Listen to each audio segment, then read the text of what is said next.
Dudaklarım baldan petek, böyle çıkma sokaklara, seni gören delirecek. Şaziye zilli şaziye, döndürdün bizi deliye. Herkese şapır şupur, bana bu nazın niye? Şaziye zilli şaziye, döndürdün bizi deliye. Herkese şapır şupur, bana bu nazın niye?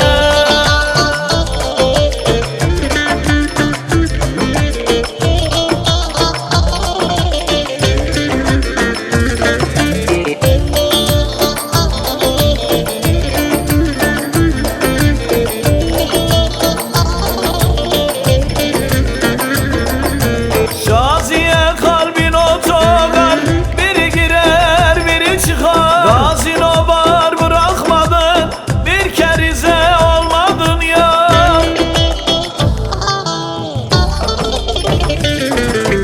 Şaziye zilli şaziye, döndürdün bizi deliye.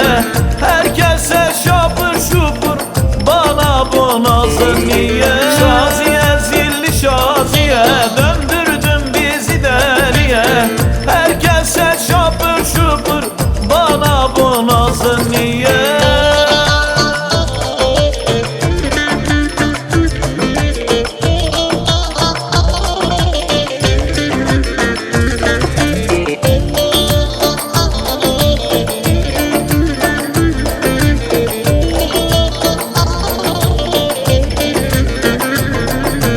İstanbul, İzmir, Ankara, olmuşsun dilde yaygara. Çok nazlanma kız Şaziye, bir gece beni de ara.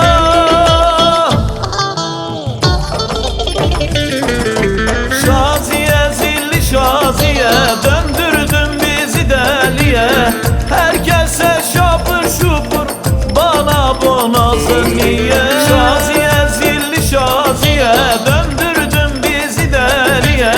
Herkese şapır şupur, bana bu nazın niye? Şaziye zilli şaziye, döndürdün bizi deliye. Herkese şapır şupur, bana bu nazın niye?